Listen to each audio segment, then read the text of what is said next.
ઓમ શાંતિ મિત્રો, આજે આપણે ઢોસા બનાવવાના છે મધુબન જેવા। જો આપણે મેં 250 ગ્રામ લોટ લીધો છે અને આપણે એમાં 25 ગ્રામ જેવું 250 ગ્રામ લોટ છે। તો આપણે આ 250 લોટ લીધો છે। તો હવે આપણે એમાં 2 પાવડા તેલ નાખીશું।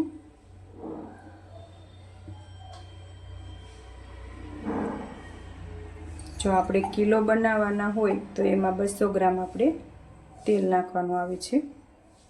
હવે આપણે સ્વાદ સેજ મીઠું તો અમથું સેજ ચપટી નાખીશું અને આપણે ચપટી સોડા નાખીશું।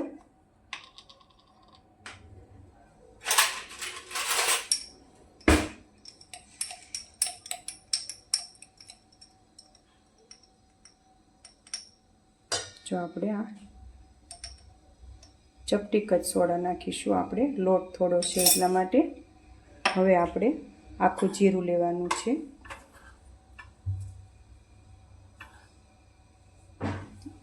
જો આપણે 1 ચમચી જીરું લીધું છે। હવે આપણે પાણી વડે લોટ બાંધી લેવાનો છે।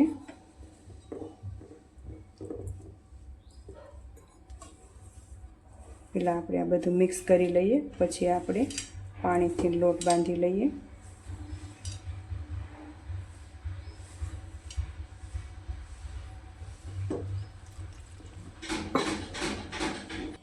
જો આ લોટ આપણો બંધાઈ ગયો છે સરસ।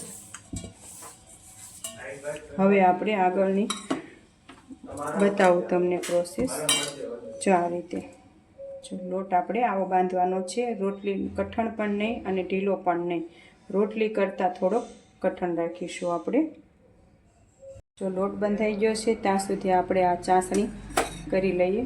જો મેં 250 ગ્રામ હતો તો મેં આ 2 વાટકા લોટ હતો એટલે હું આ 1 વાટકો સાકર લઉં છું ચાસણી બનાવવા માટે।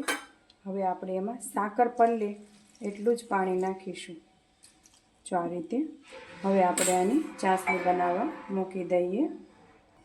જો હવે આપણે ગેસ ચાલુ કરીને ધીમા તાપે આપણે ચાસણી કરવા મૂકી દઈએ।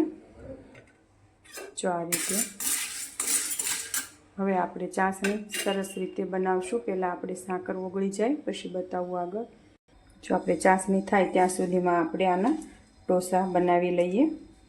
જો આ રીતે આપણે નાના નાના આ રીતના પહેલાં લોવા કરી લઈશું, પછી આપણે ઢોસા બનાવશું એના।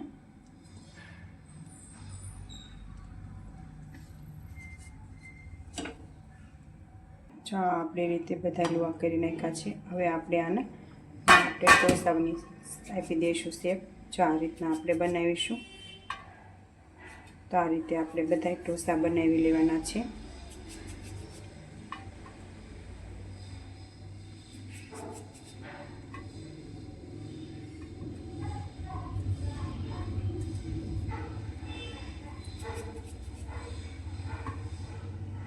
જો આપણે ઢોસા બનીને તૈયાર થઈ ગયા છે। હવે આપણે તળવા માટે તેલ મૂકી દીધું છે, ચાલો આપણે એને તળી લઈએ।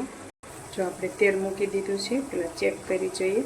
જો આપણું તેલ સરસ આવી ગયું છે, આપણે આને વધુ નથી આવવા દેવાનું। તો આ રીતે આપણે પહેલાં એને તળી લેવાના છે। આપણે ધીમે ધીમે આમાં લઈશું।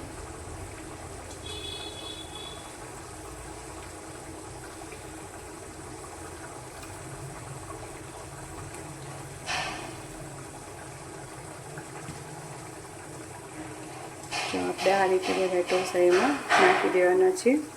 જો આ રીતે હવે આપણે એને ધીમે ધીમે આપણે આમાં તવીમાં મૂકી દેવાના છે ધીમા તાપે। જો આ રીતે આપણે ધીમા તાપે સરસ આપણે થોડી વાર ચડવા દઈશું એને। થોડાક ઉપર આવે ત્યારે આપણે એને હલાવવાના છે, ત્યાં સુધી એને એમને ચડવા દેવાના છે। જો આપણે આ રીતે એક વખત આપણે ઉપર નીચે કરી લેવાના છે। હવે આપણે આને થોડી વાર એમના જે ચડવા દેવાના છે। જો આને બહુ હલાવવાના નથી, ન કરીએ તૂટી જાય છે। જો આપણે સાકર બધી સરસ ઓગળી ગઈ છે। હવે આપણે ઘટ પતાસા જેવી આપણે ચાસણી બનાવીશું આની, કારણ કે તો જ તે આપણા ઢોસા સરસ થાય છે, નતર પછી ચીકણી રહે તો આપણે લોંદા જેવા થઈ જાય। એટલા માટે આપણે પતાસા જેવી ચાસણી બનાવવાની છે। જો આપણે ઢોસા સરસ બદામી રંગના થવા લાગ્યા છે. આ સ્પેશિયલ હું મારી બેબી માટે બનાવું છું. મારી રીતિકાને વધુ ભાવે છે, એટલા માટે મને એમ થયું કે લાય હું ઢોસા બનાવી લઉં. જો આપણે આ ઢોસા સરસ રીતે ચડી ગયા છે.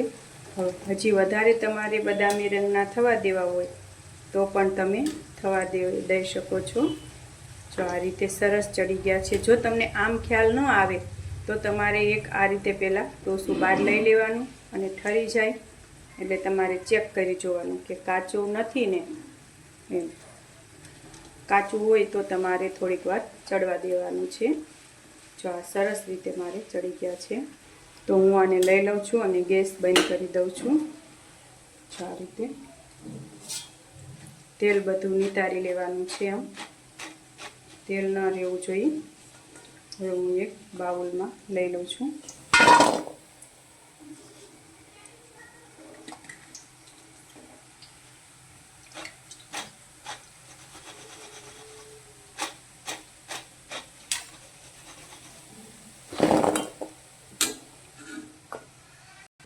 જો આપણે આ ઢોસા સરસ તળાઈ ગયા છે. હવે આપણે ચાસણીને ચેક કરી લઈએ.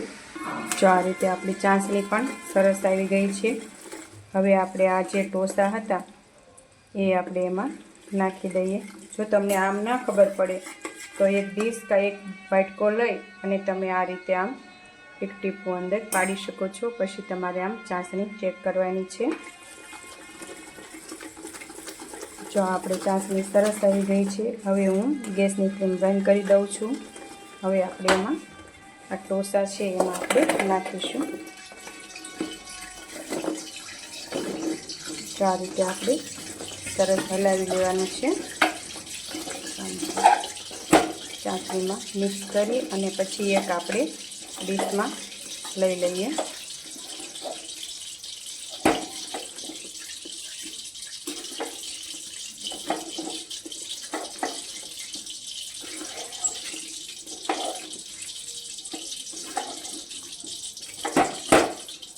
આ રીતે આપણે સરસ ઢોસા મિક્સ થઈ ગયા છે. હવે આપણે એક ડીશમાં લઈ લઈએ. જો સરસ રીતે આ આપણા ઢોસા થઈ ગયા છે રેડી. તો ચાલો આપણે પરમાત્માની યાદમાં બનાવ્યા હતા અને પરમાત્માને આપણે ધરી દઈએ. તો તમે પણ આ રીતે ઢોસા ઘરે ચોક્કસથી બનાવજો. ઓમ શાંતિ મિત્રો.